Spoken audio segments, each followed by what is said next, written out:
ప్రస్తుతం ఏపీ రాజకీయాల్లో ఎక్కువగా చర్చకు వస్తున్న పేరు పిఠాపురం నియోజకవర్గం. ఈ నియోజకవర్గంలో జనసేన అధినేత పవన్ కళ్యాణ్ పోటీ చేస్తుండగా వైసీపీ నుండి ఎంపీ వంగ గీతా విశ్వనాథ్ పోటీ చేయనున్నారు. దీంతో రాష్ట్ర వ్యాప్తంగా పిఠాపురం నియోజకవర్గంపై ఆసక్తి నెలకొంది. గతంలో ఎన్టీఆర్ గారిపై అభిమానంతో టీడీపీ ద్వారా రాజకీయాల్లోకి వచ్చిన వంగ గీతా విశ్వనాథ్ గారు ఆ పార్టీని ఎందుకు వీడారు? ఆ తరువాత వైసీపీలోకి ఎందుకు వెళ్లాల్సి వచ్చింది? 2014 నుండి 2018 వరకు రాజకీయాలకు ఎందుకు దూరంగా ఉన్నారు అనే అంశాలు తెలుసుకుందాం. వంగ గీతా విశ్వనాథ్ గారు తూర్పుగోదావరి జిల్లా కాకినాడలో పివిఎస్ ప్రకాష్ రావు భ్రమరాంబ దంపతులకు జన్మించారు. తండ్రి ప్రకాష్ రావు గారు ప్రభుత్వ ఉన్నతోద్యోగి. కాకినాడలోనే ఇంటర్మీడియట్ చదివారు గీత గారు. తండ్రి ప్రభుత్వ ఉద్యోగి కావడంతో స్కూల్కి వెళ్లేందుకు అటెండర్ తోడుగా వచ్చేవారు. స్కూల్లోనూ ప్రత్యేకంగా చూసేవారు. అయితే వంగ గీతకు అవి నచ్చేది కాదు. దీంతో అందరు స్టూడెంట్లతో కలిపి స్కూల్కి సంబంధించిన పనులు చేసేవారు. తనకు అందరితో కలిసి ఉండడం ఇష్టమని, ప్రత్యేకంగా చూడవద్దని చెప్పేవారు. చదువులోనూ టాపర్ గా ఉండేవారు. ఎన్సీసీ బెస్ట్ వాలంటీర్ గా పలుమార్లు అవార్డు అందుకున్నారు. అయితే అప్పట్లో చిన్న వయసులోనే వివాహాలు చేసేవారు. ఇంటర్ చదువుతున్న టైంలోనే వంగ గీతా గారికి వంగ కాశీ విశ్వనాథ్ గారితో వివాహమైంది. అప్పటికే విశ్వనాథ్ గారు ఆర్ట్స్ కాలేజ్లో స్టూడెంట్స్ యూనియన్లో పనిచేసేవారు. వివాహమయ్యాక తనకు చదువుకోవాలని ఉన్నా చదువు కొనసాగుతుందో లేదోనని అనుకున్నారు గీత గారు. ఇదే అంశాన్ని తండ్రికి చెబితే, ఇప్పటికే పెళ్లైపోయింది కాబట్టి నీ భర్తదే నిర్ణయం అని చెప్పారట. అయితే గీత గారి కోరికను గమనించిన విశ్వనాథ్ గారు గీతా గారిని రాజమండ్రి విమెన్స్ కాలేజ్లో డిగ్రీలో చేర్పించారు. అప్పటి నుండి చదువు కంటిన్యూ అయింది. చదువుకుంటూనే సామాజిక సేవా కార్యక్రమాల్లో ముందుండేవారు. ఎన్ఎస్ఎస్లో యాక్టివ్గా ఉండేవారు. ఆ టైంలో విశ్వనాథ్ గారు టీడీపీ మద్దతుదారుగా ఉండేవారు. 1982లో ఆయన టీడీపీలో చేరారు. ఎన్నికల సమయంలో భర్తకు తోడుగా ఓటర్ స్లిప్లు పంచడం, పోలింగ్ బూత్ల వద్ద డ్యూటీలు చేయడం, ఇలా తనకు తెలియకుండానే రాజకీయ కార్యక్రమాల్లో యాక్టివ్ అయ్యారు. ఎన్టీఆర్ గారిపై అభిమానం ఉండడం, అప్పట్లో ఎన్టీఆర్ గారు చెప్పిన మేనిఫెస్టో నచ్చి 1983లో టీడీపీలో చేరారు. ఓవైపు రాజకీయాల్లో ఉంటూనే మరోవైపు చదువు కంటిన్యూ చేశారు. డిగ్రీ పూర్తయ్యాక ఎంఏ పాలిటిక్స్, సోషియాలజీ, పబ్లిక్ అడ్మినిస్ట్రేషన్లో పీజీ పూర్తి చేశారు. మంచి వక్తగా పేరుండడంతో పాటు సామాజిక సేవా కార్యక్రమాల్లో ముందుండడంతో 1989లో టీడీపీ నుండి women and child welfare regional chairperson పదవిని అప్పగించారు. వీరికి 1991లో పాప పుట్టింది. ఆ తర్వాత లా విద్యలో చేరారు. అందుకోసం కాకినాడ రాజమండ్రి మధ్య ట్రైన్ జర్నీ చేసేవారు. కాలేజ్ అయిపోయాక మళ్లీ రాజకీయ కార్యక్రమాల్లో పాల్గొనేవారు.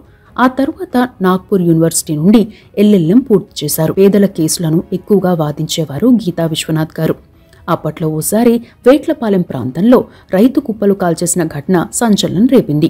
ఎన్ని రాజకీయ ఒత్తిళ్లు వచ్చినా బాధిత కుటుంబ పక్షాల తరపు నుండి వాదించి ముద్దాయిలకు శిక్ష పడేలా చేశారు. అందుకోసం మారుమూల ప్రాంతంలో ఉన్న ఘటనా స్థలానికి వెళ్లి ప్రత్యక్షంగా ఆ ఘటన జరిగిన క్రమాన్ని అంచనా వేయగలిగారు. దీంతో ఆ ప్రాంతంలో వంగ గీతా విశ్వనాథ్కు మంచి పేరు వచ్చింది. మరో కేసులో దాదాపు 700 మంది ఆరోపణలు ఎదుర్కొంటున్నారు. వారి తరపున వాదించిన వంగ గీతా విశ్వనాథ్ అందరినీ నిర్దోషులుగా నిరూపించారు. అలా రాజకీయాల్లో ఉంటూనే పేదల పక్షపాతిగా ఉండే లాయర్గా పేరు తెచ్చుకున్నారు. తన వద్దకు వచ్చే పిటిషన్లలో ఎక్కువగా ఇటువంటి కేసులకు సంబంధించినవే ఉండేవి. ఇక 1994లో టీడీపీ పిఠాపురం అభ్యర్థిగా వంగ గీతా విశ్వనాథ్ పేరును ప్రకటించింది. అయితే కొన్ని కారణాలతో చివరి నిమిషంలో ఆ టికెట్ వెన్న నాగేశ్వరరావుకు వెళ్లింది. అప్పటికే పలు ప్రాంతాల్లో ప్రచారం చేశారు వంగ గీతా విశ్వనాథ్. దీంతో ఎన్నికల నుండి తప్పుకునే వీల్లేకపోవడంతో ఇండిపెండెంట్ గా పోటీ చేశారు. ఆ ఎన్నికల్లో టీడీపీ అభ్యర్థి వెన్న నాగేశ్వరరావు గెలిచారు. అయితే పార్టీ తీసుకున్న నిర్ణయాలకు కట్టుబడి ఉన్నారు. పార్టీలోనే కొనసాగారు. అదే టైంలో జరిగిన జిల్లా పరిషత్ ఎన్నికల్లో జెడ్పీటీసీగా గెలిచారు. 1995 నుండి 2000వ సంవత్సరం వరకు తూర్పుగోదావరి జిల్లా పరిషత్ చైర్మన్ గా పనిచేశారు. 1997లో తెలుగుదేశం పార్టీ ఉపాధ్యక్షురాలిగా చేశారు. అయితే వంగ గీతా విశ్వనాథ్ చేపడుతున్న సంక్షేమ కార్యక్రమాల నేపథ్యంలో 2000వ సంవత్సరంలో టీడీపీ వంగ గీతా విశ్వనాథ్ను రాజ్యసభకు ఎంపిక చేసింది. 2006 వరకు ఆమె ఆ పదవిలో కొనసాగారు. ఆమె పదవీ కాలం పూర్తయ్యే నాటికి టీడీపీ ప్రతిపక్షంలో ఉంది. పలుమార్లు అప్పటి సీఎం వైఎస్ రాజశేఖర రెడ్డి గారి నుండి పార్టీలోకి రావాల్సిందిగా ఆహ్వానం అందినా వెళ్లలేదు. ప్రభుత్వ నిధులతో పలు ఆసుపత్రులను నిర్మించారు. కాకినాడ ప్రభుత్వ ఆసుపత్రిలో వంగ గీతా విశ్వనాథ్ పేరుతో ఓ బ్లాక్ కూడా నిర్మించారు. తాను పదవిలో ఉన్నా లేకున్నా పార్టీలకు అతీతంగా హెల్త్, ఎడ్యుకేషన్ విషయంలో ఎప్పుడూ సహాయం చేసేందుకే ముందుంటానని ఓ ఇంటర్వ్యూలో చెప్పారు వంగ గీతా విశ్వనాథ్. విశ్వగీతిక ఫౌండేషన్ ద్వారా సామాజిక సేవా కార్యక్రమాలు చేపట్టారు. విద్యార్థుల కోసం హాస్టళ్లను నిర్మించడం, మౌలిక సదుపాయాలు కల్పించడం లాంటి కార్యక్రమాలు ఈ ట్రస్ట్ ద్వారా చేపట్టారు.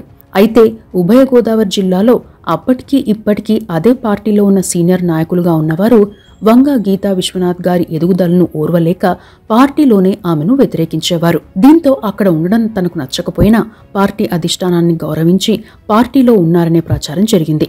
అయినప్పటికీ కొందరు సీనియర్ నాయకులు వంగ గీతా విశ్వనాథ్ గారికి నిత్యం వ్యతిరేకంగా పనిచేయడంతో పార్టీలో ఇమడడం కష్టమని భావించారు. అదే టైంలో 2009లో మెగాస్టార్ చిరంజీవి పార్టీ పెట్టడంతో ఆయన ప్రత్యేక ఆహ్వానం మేరకు ప్రజారాజ్యం పార్టీలో చేరి పిఠాపురం నుండి పోటీ చేశారు. ఆ ఎన్నికల్లో కాంగ్రెస్ నుండి ముద్రగడ పద్మనాభం పోటీ చేయగా టీడీపీ నుండి ఎస్వీఎస్ఎన్ వర్మ పోటీ చేశారు.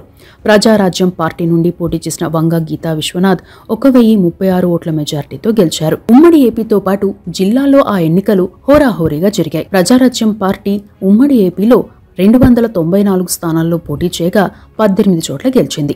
ఆ 18 మందిలో ఒకరు గీతా విశ్వనాథ్ గారు. ఆ ఎన్నికల్లో మరోసారి వైఎస్ సీఎం అయ్యారు. అప్పటికే వంగ గీతా విశ్వనాథ్ గారికి మంచి పేరుంది. అయితే నియోజకవర్గంలో పనుల కోసం సీఎం వైఎస్ రాజశేఖర రెడ్డి గారిని కలిసి మాట్లాడేందుకు వెళ్లినా రాజకీయాల్లో రకరకాల ప్రచారం జరుగుతుందనే ఉద్దేశంతో వెళ్లేవారు కాదు. ఓ రోజు వైఎస్ రాజశేఖర రెడ్డి గారు అసెంబ్లీ లాబీలో తారసపడిన వంగ గీతా విశ్వనాథ్ గారితో మాట్లాడుతూ, గీతా గారు, మీరు గట్టిగా కొట్టివచ్చారు, కీపిటప్, ఎన్నికల వరకే పార్టీలు, ఎన్నికలు అయిపోయాయి, మీ నియోజకవర్గంలో ఏం కావాలో అడగండి అని చెప్పడంతో పాటు తన సెక్రటరీని పిలిచి మేడం గారి నుండి వచ్చే ప్రపోజల్స్ చాలా ముఖ్యమైనవే అయి ఉంటాయి, వాటి మీద దృష్టి పెట్టండి అని అన్నారట. ఇక 2009 ఎన్నికల తర్వాత కొన్నాళ్లకే వైఎస్ రాజశేఖర రెడ్డి గారు కన్నుమూశారు. తర్వాత కొన్నాళ్లకే ప్రజారాజ్యం పార్టీ కాంగ్రెస్ లో విలీనమైంది. దీంతో కాంగ్రెస్ లోనే కొన్నాళ్లున్నారు. ఇక సమైక్యాంధ్ర ఉద్యమం సమయంలో చాలా యాక్టివ్గా పనిచేశారు. పలు కేసులను ఎదుర్కొన్నారు. రాష్ట్ర విభజన జరిగితే ఏపీకి నష్టమని, విభజన జరగకుండా అడ్డుకుంటామని హామీ కూడా ఇచ్చారు. కాంగ్రెస్ పార్టీకి చెందిన ముఖ్య నాయకులు అదే హామీని ఇవ్వడంతో తాను కూడా ఆ హామీకే కట్టుబడి ఉన్నారు. అయితే 2014 నాటికి రాష్ట్ర విభజన జరిగింది.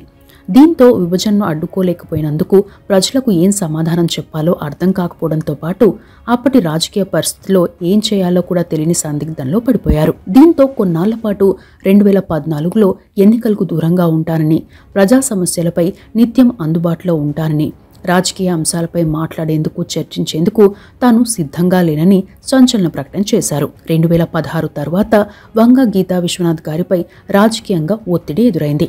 పలు పార్టీల నుండి ఆహ్వానం అందింది. టీడీపీలో చేరాలని, మరికొందరు వైసీపీలో చేరాలని, ఇంకొందరు ఇండిపెండెంట్గా పోటీ చేయాలని చెప్పారు.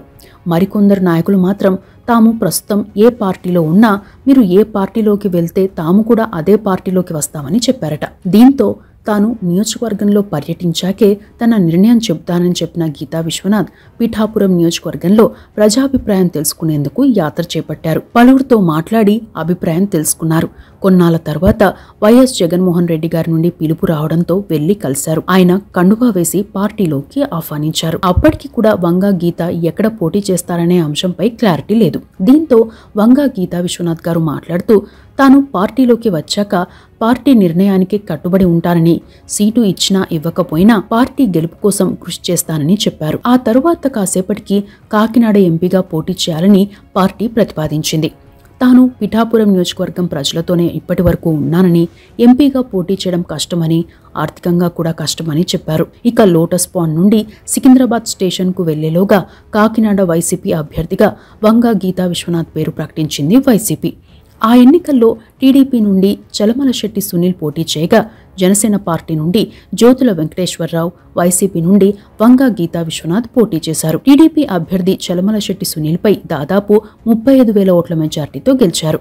2019లో హోంశాఖ స్టాండింగ్ కమిటీ సభ్యురాలిగా, విమెన్ ఎంపవర్మెంట్ కమిటీ మెంబర్గా, ఫారెస్ట్ అండ్ ఎన్విరాన్మెంట్ సభ్యురాలిగా ఎన్నికయ్యారు. తాజాగా పిఠాపురం అసెంబ్లీ నియోజకవర్గం నుండి వైసీపీ అభ్యర్థిగా పోటీ చేస్తున్నారు వంగ గీతా విశ్వనాథ్ గారు. ఇక రాజకీయాల్లోనూ వంగ గీతా గారు ఎన్నో సవాళ్లను ఎదుర్కొన్నారు. టీడీపీ నుండి మొదలు ఇప్పటి వరకు సొంత పార్టీలోనే ఆమె ఎదుగుదలను అడ్డుకునేలా పలువురు నాయకులు ప్రయత్నించారని కూడా చెబుతారు. టీడీపీలో చంద్రబాబు నాయుడు గారు వంగ గీతా విశ్వనాథ్ గారికి మంచి ప్రియారిటీ ఇచ్చిన ఉభయ గోదావరి జిల్లాలకు చెందిన సీనియర్ నేతలు నిత్యం పార్టీకి ఫిర్యాదులు చేసేవారని, ఆ కారణంతోనే వంగ గీతా విశ్వనాథ్ గారు టీడీపీని వీడారన్న చర్చ కూడా అప్పట్లో నడిచింది. ఇక వంగ గీతా విశ్వనాథ్ గారి ఫ్యామిలీ ఆస్తుల విషయానికి వస్తే, వంగ గీతా విశ్వనాథ్ గారి భర్త పేరు వంగ కాశీ విశ్వనాథ్. వీరికి ఒక కుమార్తె ఉన్నారు. పేరు వంగ సత్యపావని. 2019 ఎన్నికల అఫిడవిట్ ప్రకారం చరాస్తుల విలువ దాదాపు 1,15,00,000 కాగా స్థిరాస్తులు దాదాపు 19 కోట్లుగా చూపెట్టారు. కాకినాడ, హైదరాబాద్ తదితర ప్రాంతాల్లో వ్యవసాయ భూములు, కమర్షియల్ బిల్డింగ్లు, వ్యవసాయేతర భూములు ఉన్నాయి. అప్పులు దాదాపు 3.5 కోట్ల వరకు ఉన్నట్లు చూపారు. తన రాజకీయ జీవితంతో పాటు వ్యక్తిగత జీవితంలో తన భర్త సపోర్ట్ చాలా ఉందని చెప్పారు. రాజకీయ అంశాల్లో తన నిర్ణయాల విషయంలో పూర్తి స్వేచ్ఛ ఉందని ఓ ఇంటర్వ్యూలో చెప్పారు వంగ గీతా విశ్వనాథ్ గారు. ఇవి వంగ గీతా విశ్వనాథ్ గారికి సంబంధించిన అంశాలు.